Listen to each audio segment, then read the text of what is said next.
Good morning, or well, afternoon, coming from Dreamcatcher Ranch out in beautiful East Texas. Doesn't look much like February, but we're in February and we're in the 70s. So what I've been working on for the past 4 years is building a hugelkulture mound. Now when they came out and installed the septic system, they also dug a pit here, which is 10 foot long and 4 foot deep. Now what we did is we wanted to make a hugelkulture mound, which is a German word for mound gardening. So the bottom of the pit is filled with large blocks of wood, tree trunks and things like that. And then we have smaller sticks and bushes that we took out and we layered those on top of the large bricks. Now for the past couple weeks we've been cleaning out the barn. All of this dirt, which is rather loose, and we have some chunks in here, came from years of erosion from our main pasture here, where the barn sits a little bit lower. So all the loose dirt would wash into the barn, it'd get trapped, and then the goats over the past few years have been making this very fertile, very high nutrient dense soil by sleeping in the barn. So we're not finished with this. It's not quite ready to plant. We could plant straight into this, but a lot of this loose material, every time it rains, it's just going to run down. It's going to shrink the mound. So what we're going to do, I have a friend that has a feed store. They had some round bells that fell apart. So he's been nice enough to give me those. So we're going to go pick up the brown bells.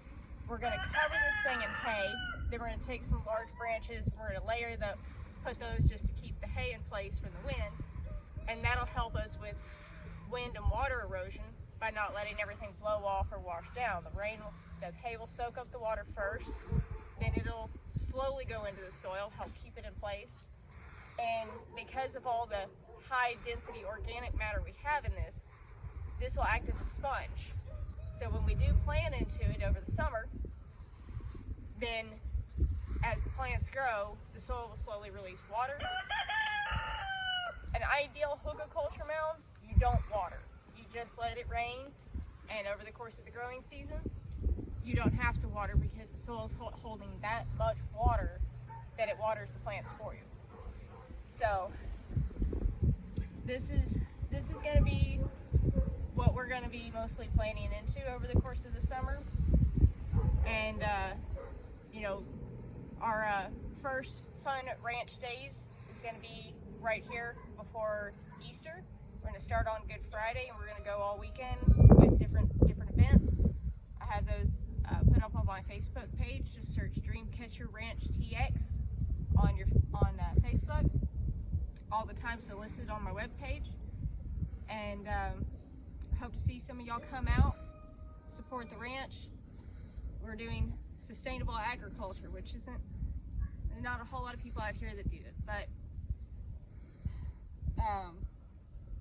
this is, we're going to start seeds for the Easter event, and then later on in the summer we'll be planting into the hugelkulture mound and teaching people how to make their own.